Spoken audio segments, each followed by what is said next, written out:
conversation in regards to the title is one that has seemingly concluded with recent results. Liverpool continuing their successful march towards that elusive title, and Arsenal falling behind, losing steam. Some poor results in the last few fixtures, although it's a mathematical possibility. In all likelihood, the title is pretty much done. So well done to Liverpool. It would take a remarkable collapse for them not to hoist that trophy at the end of this season. So well done to them. They've been brilliant. Like Mo Salah, fantastic season and deserving of every accolade that comes his way. And as an Arsenal fan, of course, sad times. We're still second in the league after a difficult season with injuries and other adversities. But teams have fallen short. It's difficult to accept how the season has gone as an Arsenal fan, in particular looking at the lack of transfer activity. That has to take the spotlight. Arsenal should have made more moves, certainly in the January transfer window. And I would say that for a team of Arsenal's stature, for a team of Arsenal's ambitions and resources, it's almost embarrassing for them not to be able to field a striker. You know what I mean? Like when you think about that, they can't put a striker on the pitch. That's unacceptable in my view. And the results in the last few weeks are directly correlated to the lack of transfer activity. For Arsenal, you have to say it's disappointing. I think once Miles Lewis-Skelly picked up that red card in the West Ham game, that pretty much spelled the end of their season, and Liverpool has gone on to kick on. Of course, still 10 games to go for them, 11 games to go for most other teams. So there is, like you said, a mathematical possibility, but the likelihood and probability of them losing the title is very low. And we have to say for the rest of the pack, the real story is about the top four or top five. We know with the new Champions League format, the Premier League has done well this season in terms of their performance.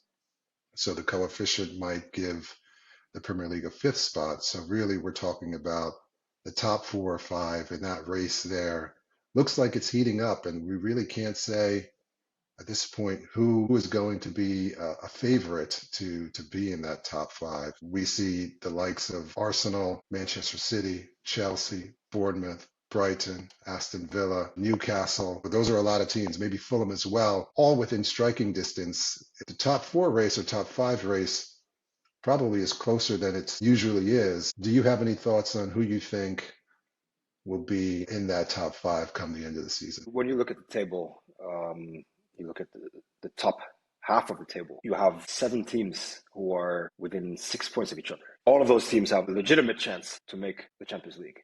We have Aston Villa in 10th spot, tied on points with Fulham.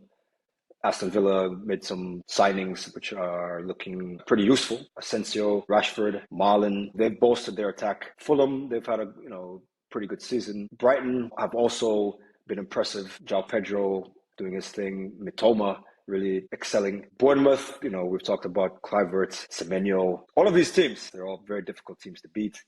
We've discussed Newcastle at great length. And they've regressed a little bit. The injury to Joelinton disrupted that midfield. Willock coming in, but he just doesn't have the physical presence of Joelinton. That has hindered their progress a bit. Chelsea seem like they're struggling a little bit. Cole Palmer not producing the incredible numbers that he once was. Neto taking up the mantle and trying to carry the team on his shoulders. Having Jackson back will help. We talked about Lavia and Fofana. Hopefully we'll see them back before the end of the season. And if they can get a run in the team, Chelsea will finish the season strongly. So I expect that Chelsea will be there. I'm also backing City. The transfer moves that they've made have also bolstered the team, in Marmoush shining up top, Nico Gonzalez solidifying that midfield, and Kusanov, who had a rocky start but seems to be coming up to speed and helping out at the back. So City, I would expect them to be there as well. Forest, I think it's going to be a bit difficult for them. Lack of squad depth is starting to affect them. Still there, but I think it will be a much more difficult task for them than it will be for, say, Newcastle, Chelsea, Man City. Yeah, I agree on Chelsea. One thing we mentioned in our last episode, just to touch on it, is if you stop Palmer, you stop Chelsea. But we do see, as you said, Pedro Neto stepping up and trying to make more of an impact when Cole Palmer is out of form. So if we start to see other players taking responsibility the way that Neto did I believe it was against Southampton, and try to be match winners in addition to Cole Palmer, then we should see Chelsea being able to get over that finish line. For Newcastle, I'm a little bit worried about them. Isak just picked up a groin injury. He didn't play in the last fixture. I'm not sure how serious it is, but without him, I don't think they have a chance. So I think it really depends on his level of fitness. I do think City, with the moves that they've made, I think it was a very savvy thing to be very aggressive in the January transfer window, and they've done enough, in my opinion, for them to be able to get over the finish line. And we see like a totally renewed offensive front four that didn't include Phil Foden in the last game. It was Doku on the left, Savino on the right, Marmoush behind Haaland. And this lineup with Nico Gonzalez and Kovacic behind them, that's good enough for them to get the results. With Forest, I think Forest now are starting to feel the pressure now that we're getting closer to the end of the season. The big lights of the Champions League, they see them. And I think they're getting a little bit tepid in the way they approach the game. And Nuno is going back to basics, focusing on defense, which they've always done, but they've been enterprising on the counterattack usually.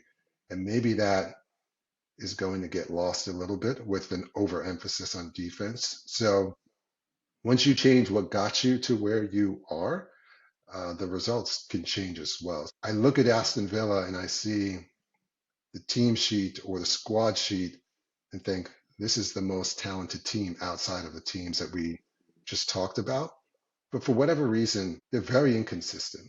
They give up cheap goals. They don't dominate at home the way they used to. I just don't have a lot of faith in their structure and their ability to crank out performances that will get them the points they need. They have the talent, but do they have the right recipe? It's a real test for Unai Emery for him to show that their arrival into the Champions League this season wasn't just an over-performance and over-indexing on what they're really about, and it was more of a standard that they're setting for the club going forward. I think this season, with their performance in the Champions League, which has been very, very good, it's affected them in the Premier League, and they're just not able to perform as well in both at the same time. We haven't talked a lot about Arsenal in this top four or top five conversation. We know they're above all these other teams that we're talking about by several points, but without a striker, they haven't scored in the last two games. They're looking anemic as a squad. Do you think they're at a risk of falling out of the Champions League qualification realm? But it really depends on when they get players back. Martinelli and Saka are slated to return in the next month. If that is the case, they maintain second place position, sail into that Champions League spot without a striker, and the difficulty that they have now offensively. It's not a foregone conclusion that they'll make the Champions League. They have a 6-point lead, and with 11 games left, that lead is by no means secure. Fans have been critical of Odegaard, and I think why his performances have fallen is in part because he's not playing with his preferred partner. That combination with Saka and Odegaard is integral to Arsenal's success. Having Saka back will elevate not only the offensive production of Arsenal, but Odegaard's performances as well. So what do you think Arsenal should do in the meantime, right? We had talked about Mikel Merino being the only option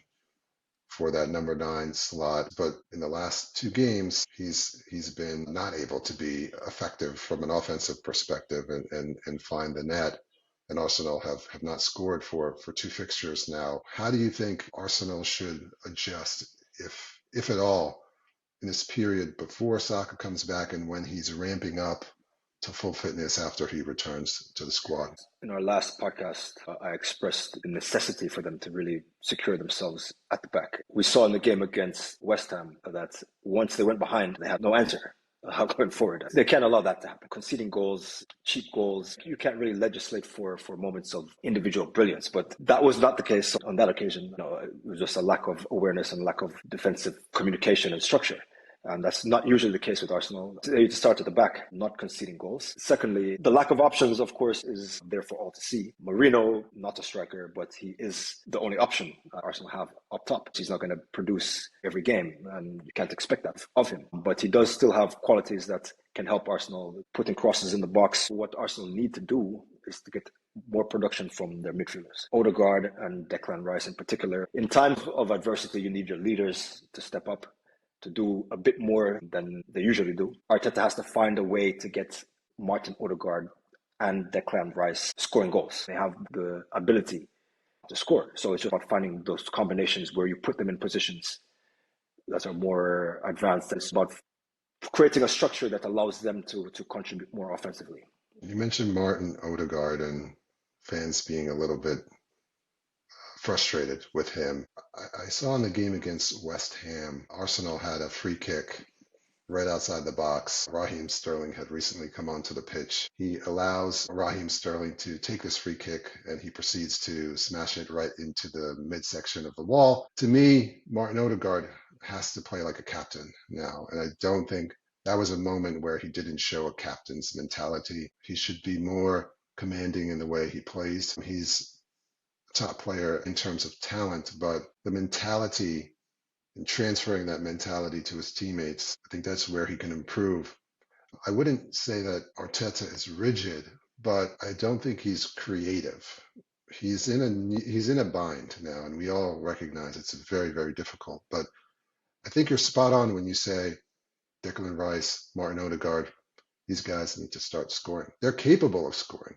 They have a lot of quality. Let's not forget Odegaard was scoring about 10 goals season when he's in form. Now he's not scoring. I think Arteta should be a little bit more creative in trying to shift things around in a way to release these players and allow them to express themselves and allow Mikel Merino, who's new to his position, not to have all the weight on his shoulders for the offensive production. So your point about them being 6 points ahead, but them making the Champions League next season not being a foregone conclusion, I think is really poignant because they're coming into actually a run of games and traveling and more pressure that could make getting these results even tougher for them going forward. So I think Arteta, this is his moment to show something different, something new. I would love to see Odegaard playing as a number 10 with little to no defensive responsibility other than maybe just starting the press but not really tracking back the way he usually does.